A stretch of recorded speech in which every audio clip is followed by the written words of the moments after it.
Robert, I want you to, just for a moment, imagine that you're talking to your son. Let's imagine that you have a son.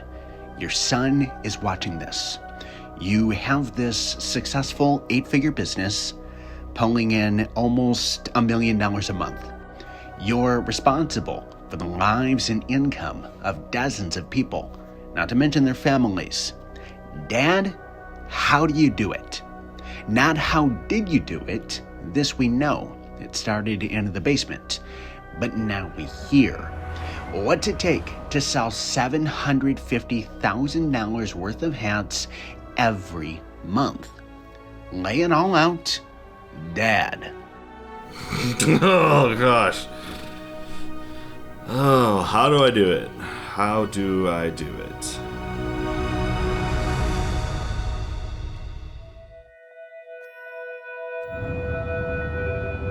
I remember checking my phone last night. Wasn't too great yesterday. We did less than 20K. It's like 17,000, I think, is what we did last night. Just a blip in the matrix.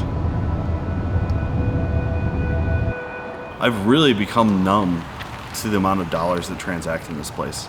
I have a completely different view on money than I did, say, 5-10 years ago.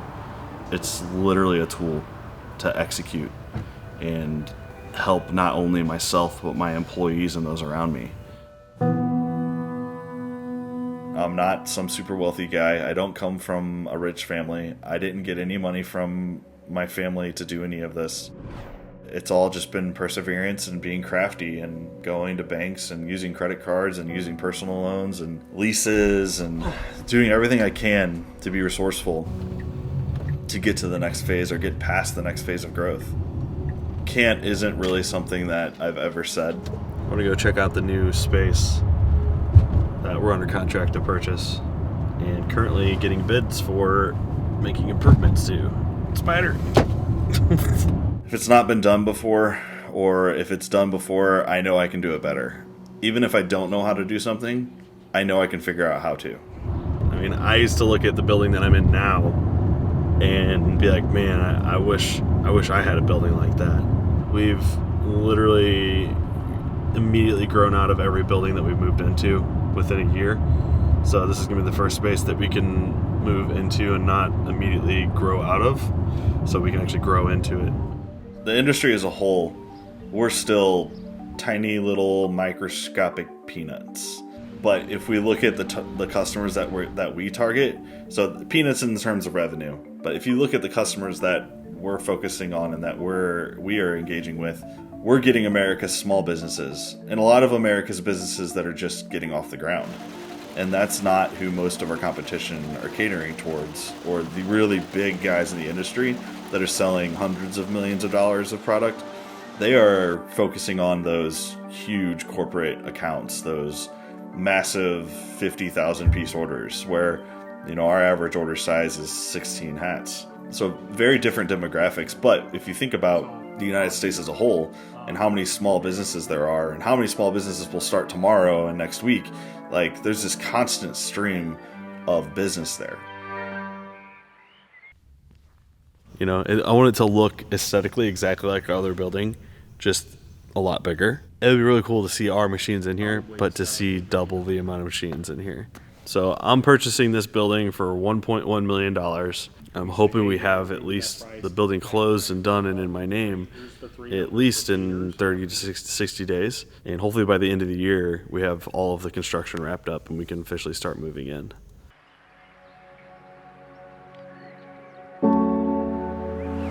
From the outside, everyone sees is our great website and our great products and our great advertising. That's all nice and on the outside, but there's so much that goes on the inside that makes it a balanced business that is actually profitable and scalable. The two faces to the wheel of this business that makes it as powerful and scalable and makes it do what it does as well as it does is the one side is our website and our ordering process, and the barrier to entry for getting custom goods is the easiest that there is online.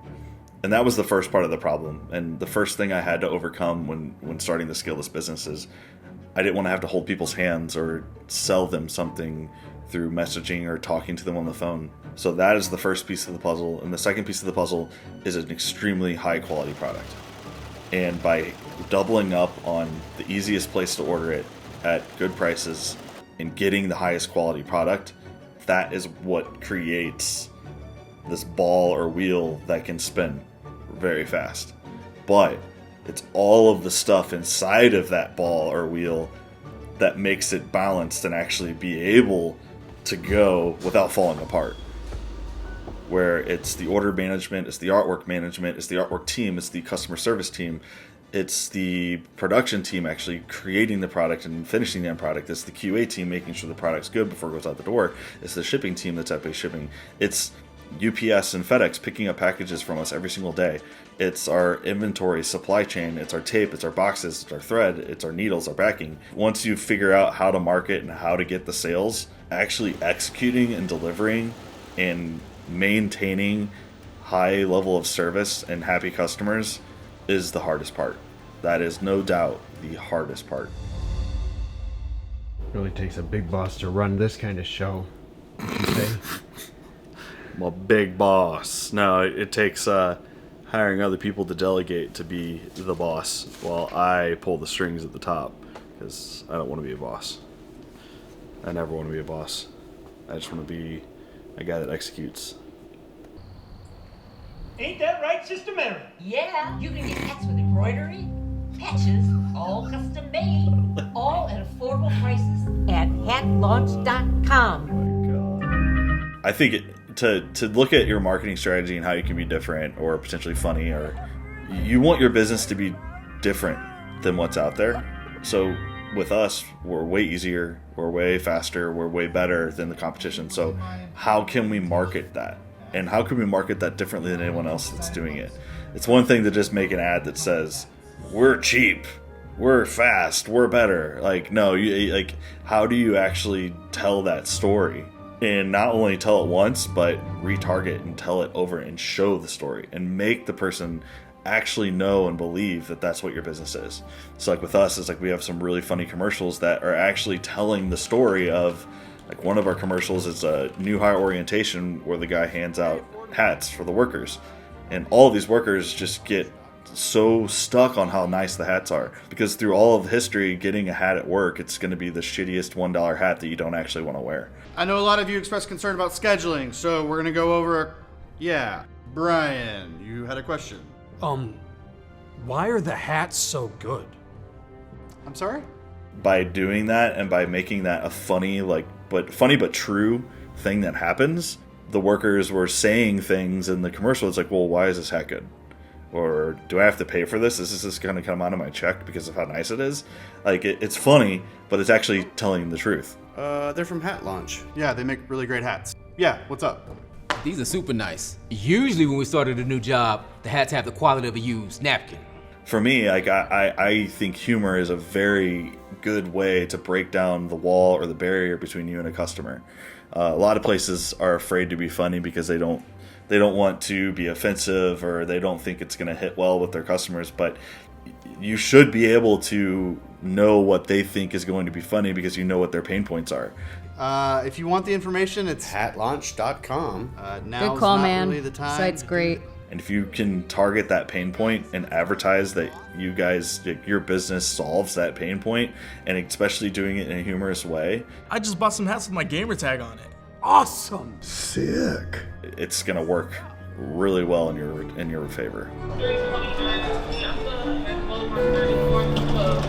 The purpose of going to Pittsburgh was to be on set of the filming of our next commercial. Our next commercial spot was actually a continuation of our first one. Brian. And the second installment of the commercial is actually one of the funniest guys on the first commercial. The one that says, sick. Sick. I love that so much. I was the one that actually told them to say that too. The continuation of that commercial is the funeral of that guy that says sick. As some of you know, Dave was in my employee orientation the day that he passed. He actually passed away at the new hire orientation because he was too excited because of the quality of the hats. It ended up being the church that we could find to film at. Ended up being in Pittsburgh. It was a really unique and awesome spot. And in the commercial that we filmed there, About 80% of the people on set were actually people that went to the church. Just go ahead and sit wherever, and then I'll place you. Honestly, the relationship with the guys that run our ads now, it's a friendship level. We have the same humor. And action. Adam's great to work with because we work hand in hand, and we kind of both share the same vision on what is funny. All custom made. That was perfect, and we also had a car drive by in the window. Let's do it one more time, just like that. Working with him to also interject and like put my spin on lines that help align more with the message for my business. And that's a wrap.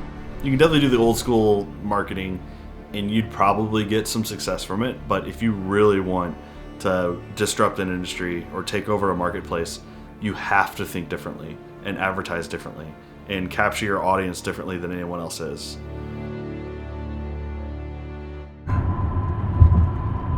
We did 24 grand yesterday, sold 1,300 hats, completed the 1,700 hats.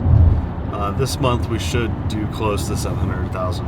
I'm pretty tired today, and I stayed up on my phone pretty late last night.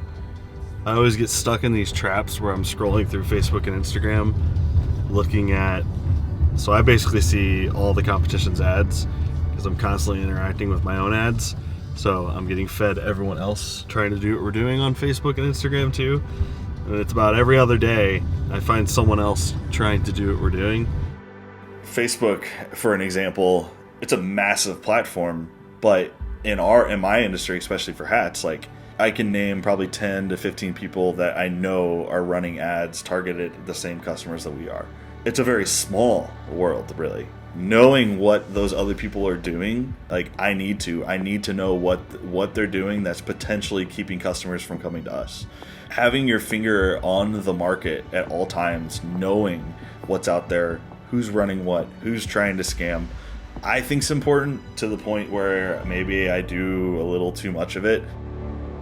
You guys are fucking idiots. I do buy shirts, hats, and other promotional items for my business. I certainly won't be buying anything from professional shit posters. I'm going to click on your link a lot though. I know how these ads work. Enjoy your bill. So I actually commented back to him and I said, when your comment increases this ad's engagement and causes more people to see it. 2 were laughing reacts. So we're going to pretend like those guys are actually on our side. 3 people liked it. And on ours, we got 16. Oh, I love it. Controversy sells, especially on social media, because anytime someone likes or dislikes or leaves a snarky remark or a comment or starts arguing with someone on your ad, that just boosts organic engagement. More people see it. So if that person comments, their friends are going to see it. And they're going to click on to see what Billy said on this ad. This guy says, I'm interested in ordering solely based on your savagery. Drawing a line in the sand and not babying that type of person still gets you benefit. It might win you business when that person would have maybe not been interested to begin with. So there's a few instances of us posting something that might be a little abrasive, or it's like a business's name is spelt weird. It just created this little pool of people arguing with each other about the spelling of a word. And by doing that, that just got more people to see our ad. We have this post here, it's a picture of a hat, and the business that ordered the hats, their name is Stewart Concreting. We started running this as an ad, and it's a bunch of people in the construction industry arguing with each other about the use of the word concreting. And then you get people pasting the definition of it, and it is a thing, and saying it's a proper use of the word. And then, in my 30 years of doing concrete business, I never called it concreting. And it's just constant, just men bickering at each other about the industry and concrete. And there's a line. I don't want to be political. I don't want to really draw a line in the sand between customers. But if it's something silly like the spelling of a word in a trade or a service or something that people are going to argue about, based reply, respect, based. When did that become a thing? When did people say based? Like, let them argue. It's just going to increase engagement on the post. Yeah, I have to go to Maddie at 6:30, and then I'm going to do a Target pickup. Do you need anything from Target? Do you need milk? I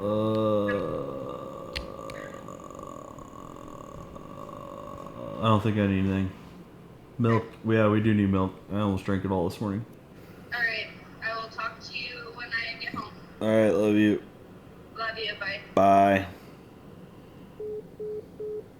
I'm trying to be better about balancing my brain power. I still need to leave a little bit of myself for my family too. I can't give all of my energy to my business because I need to also support and give energy to my family because it's a